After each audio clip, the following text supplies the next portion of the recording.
Olá pessoal, tudo bem? Vamos ficar por dentro do que acontece em mais um capítulo da novela Escrava Isaura, mas antes, amigos e amigas, se inscrevam e deixem seu like.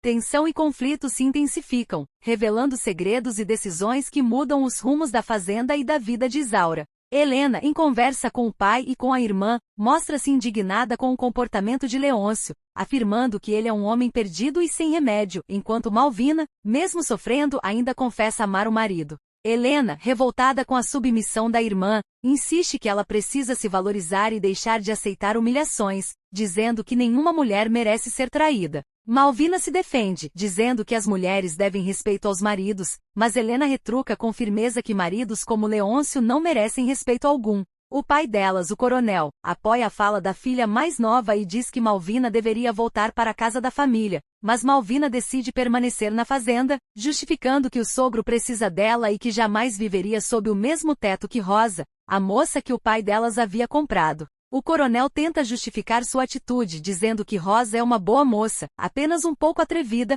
e revela uma verdade que surpreende a todos. Rosa é sua filha, fruto de um relacionamento com Josefa, uma escrava que havia feito a mãe de Malvina sofrer muito. Malvina e Helena ficam espantadas, e Malvina protesta chamando Rosa de bastarda, mas o pai afirma que apesar disso, vai cuidar dela a partir de agora, reconhecendo que também corre o sangue dele em suas veias e que não permitirá que continue sendo humilhada. Enquanto isso, Rosa recebe de Isaura um presente, um vestido elegante, com saia balão, e a escrava explica que é uma roupa de Malvina, mas que ela sempre desejou ter. Rosa se emociona e agradece, decidindo vesti-lo imediatamente, apesar de Isaura avisar que seria melhor deixá-lo para usar apenas na fazenda. Rosa, desafiadora, diz que Malvina teria de se acostumar a vê-la assim, e parte para a casa do pai com orgulho. Em outro momento, Belchior aparece conversando com Isaura e, de maneira aflita, afirma ter pena dela, dizendo que Leôncio certamente dará um jeito de se livrar de Malvina para ficar sozinho com a moça.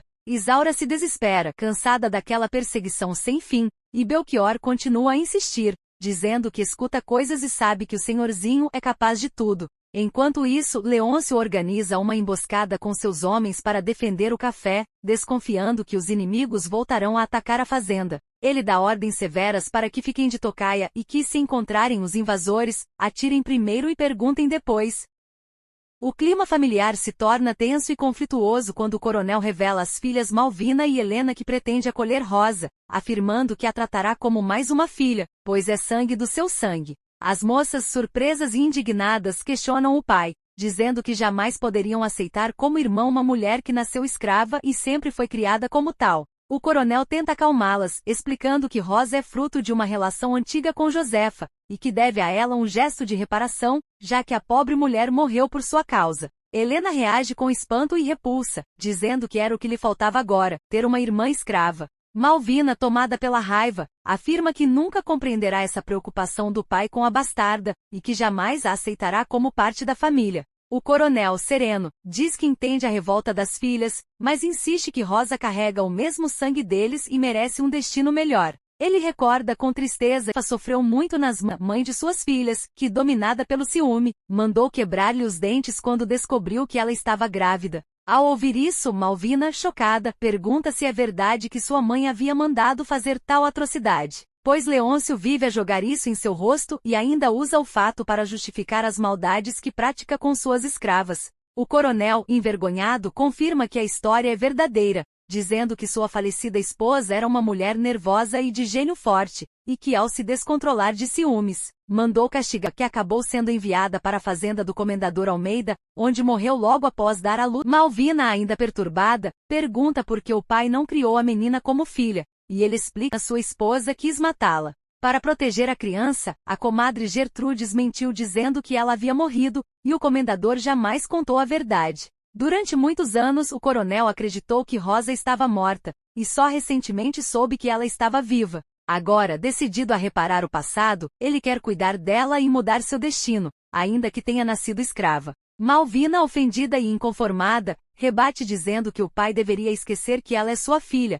caso insista em proteger aquela escrava que a humilhou. O coronel tenta fazê-la compreender, afirmando que Rosa já foi castigada o suficiente, pois o chicote a deixou em carne viva, e não há suplício maior que aquele que já sofreu. Malvina, tomada pela raiva e pelo orgulho ferido, responde que ainda não foi o bastante, dizendo que Rosa merecia sofrer mais, pois a traiu. O pai tenta explicar que ela não teve culpa, pois, sendo escrava, tinha de obedecer às ordens de Leôncio, que a procurava constantemente, como o próprio Henrique havia contado. Enquanto isso, em outro ambiente, Rosa se arruma diante do espelho e, com vaidade, pergunta a Isaura se está bonita. Isaura responde com doçura que sim. Isaura confirma que está linda e diz que se não a conhecesse, jamais diria que é uma escrava. Rosa, animada, pergunta se o pai gostará de vê-la assim, e Isaura assegura que sim, lembrando que ela agora vai morar na casa dele, como sempre sonhou. Rosa, emocionada, confessa que sempre quis ter um vestido com saia balão como aquele, mas só agora Isaura lhe deu um. Isaura explica que só soube há pouco tempo que ela desejava isso, e ao saber, tratou de presenteá-la. Rosa, num tom meio provocador, comenta que não precisava ter dito, mas sorri, feliz por enfim viver o sonho que tanto alimentou.